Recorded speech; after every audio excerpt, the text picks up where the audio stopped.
Pemirsa, Kementerian Perhubungan berencana menaikkan tarif KRL Jabodetabek dari Rp1.000 hingga Rp2.000 di tahun 2025. Hal ini disampaikan di tengah-tengah polemik kenaikan tarif KRL yang berbasis NIK.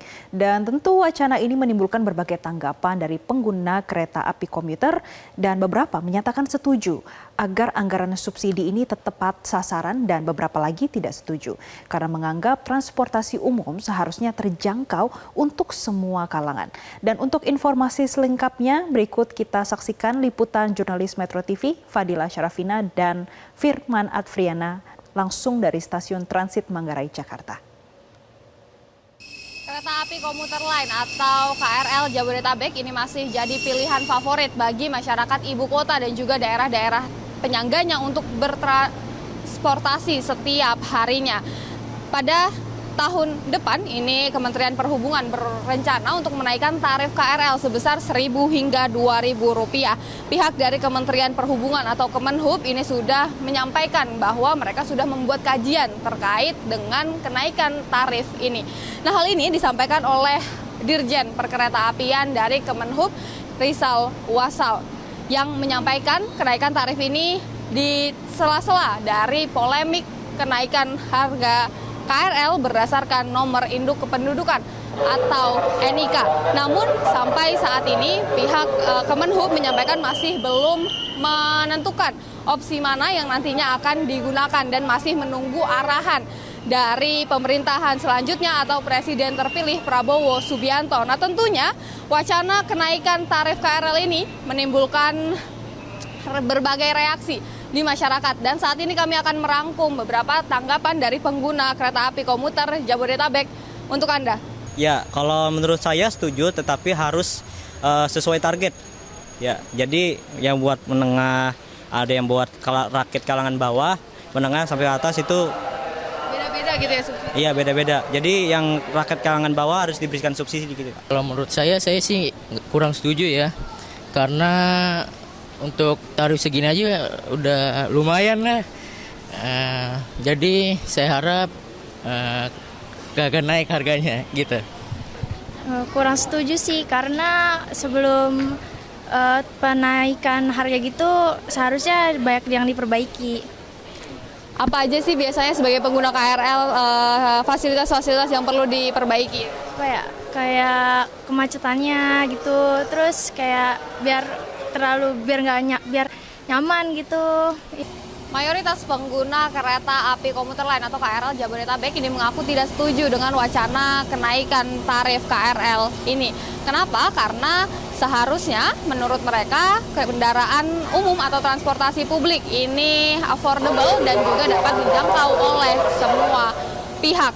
Selain itu juga masih banyak fasilitas-fasilitas yang ada di stasiun-stasiun KRL maupun juga di gerbong-gerbong KRL yang masih belum memadai, misalnya seperti kepadatan di setiap rush hour, kemudian juga eskalator dari stasiun yang kerap kali rusak, dan juga masalah toilet yang ada di stasiun dinilai kurang bersih. Mereka menyampaikan bahwa seharusnya pemerintah ini lebih fokus terhadap peningkatan fasilitas sebelum nanti akhirnya membicarakan terkait dengan kenaikan tarif KRL. Sebenarnya perubahan skema dari subsidi KRL ini muncul di nota keuangan RAPBN 2025, di mana PT Kereta Api Indonesia ini mendapatkan anggaran PSO atau Public Service Obligation sebesar 4,79 triliun rupiah. Nah, ini termasuk dengan subsidi untuk kereta api komuter lain. Nah, tentunya kita berharap pemerintah dapat menentukan kebijakan yang tidak menyulitkan masyarakat namun juga tidak memberatkan bagi APBN. Dari Jakarta, Fadila Syarafina, Firman Adfriana, Metro TV. Pemirsa, wacana penerapan subsidi tarif KRL Jabodetabek berbasis nomor induk kependudukan atau NIK menjadi perbincangan dalam beberapa pekan terakhir. Karena isu ini terkait rencana skema subsidi yang tercantum dalam buku 2 nota keuangan beserta rancangan anggaran pendapatan dan belanja negara atau yang biasa kita kenal dengan RAPBN di tahun 2025, terutama terkait dengan belanja negara.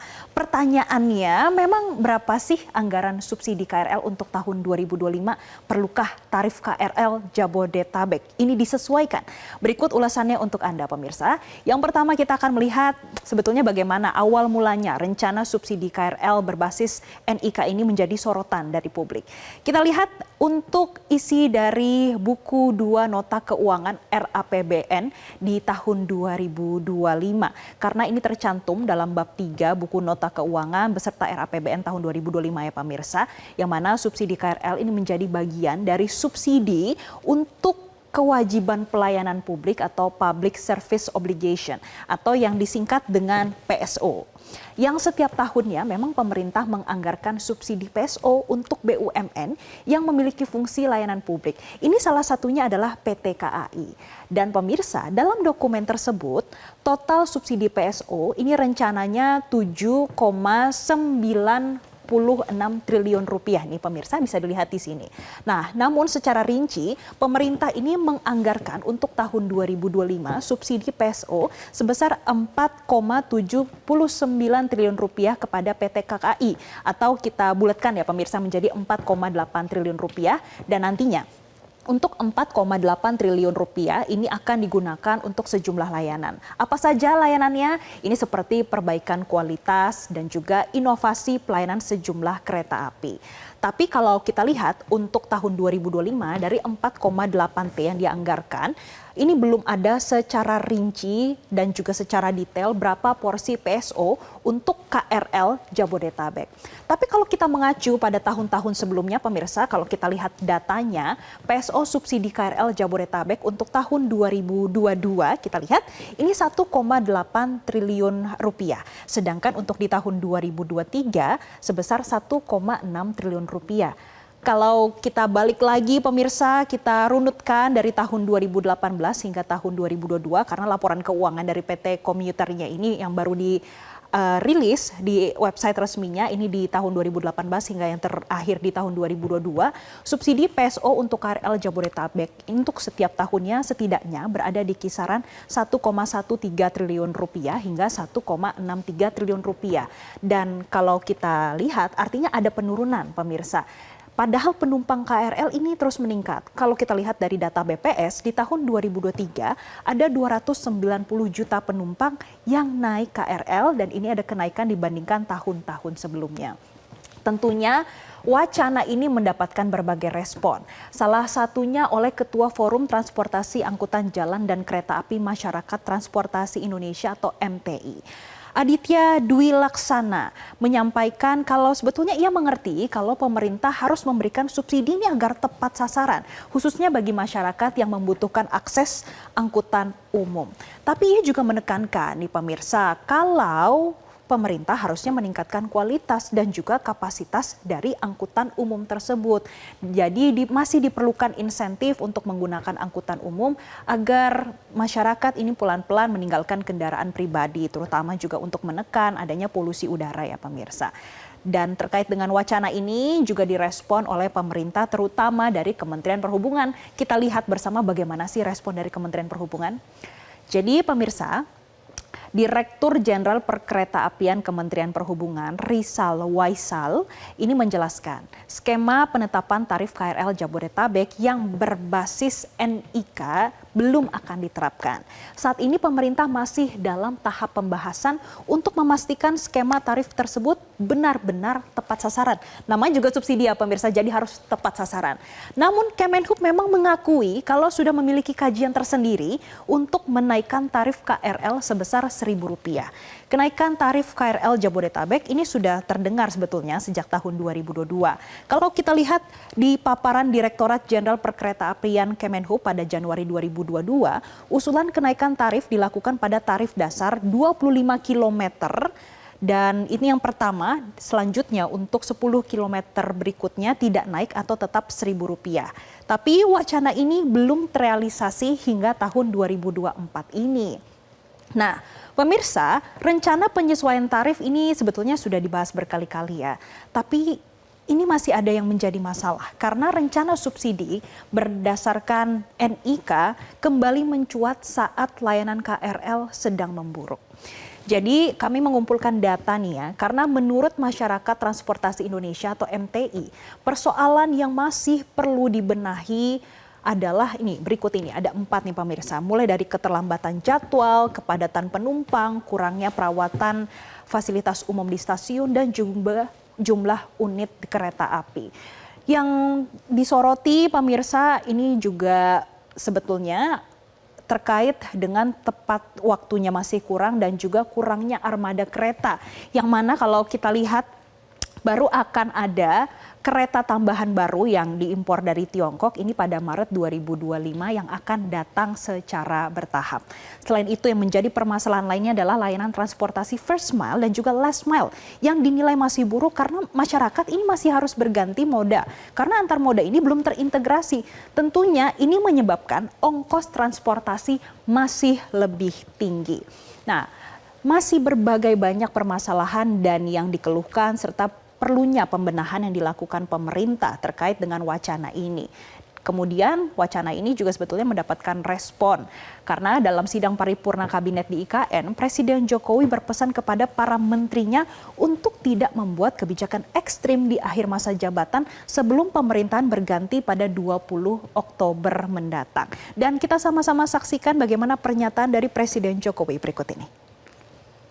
Kita harus bisa menjaga daya beli masyarakat, jaga inflasi, menjaga pertumbuhan, menjaga keamanan, menjaga ketertiban, dan jangan membuat kebijakan yang ekstrim, terutama yang berkaitan dengan hajat hidup orang banyak, yang berpotensi merugikan masyarakat luas. Kita dengar tadi Presiden Jokowi menyampaikan jangan sampai menggerus daya beli. Nah, kalau kita lihat nih pemirsa, data dari survei Dewan Transportasi Kota Jakarta DTKJ bersama Dinas Perhubungan DKI Jakarta dan PT Jaklingko di tahun 2021 ya pemirsa terhadap 1.523 responden, lebih dari separuh warga mengeluarkan dana 500.000 per bulan untuk ongkos transportasi.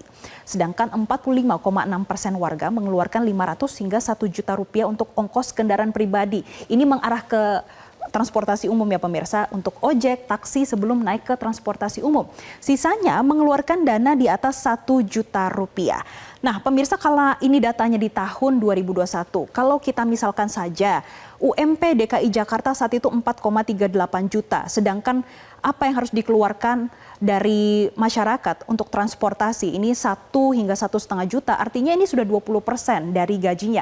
Sedangkan pemirsa, tahukah Anda World Bank atau Bank Dunia menyampaikan bisa dikatakan layak kehidupan seseorang atau masyarakat jika pengeluaran untuk transportasi sehari-harinya adalah 10% dari upah. Sedangkan ini sudah mencapai 20%. Ini perlu menjadi evaluasi dari pemerintah apakah saat ini adalah waktu yang tepat.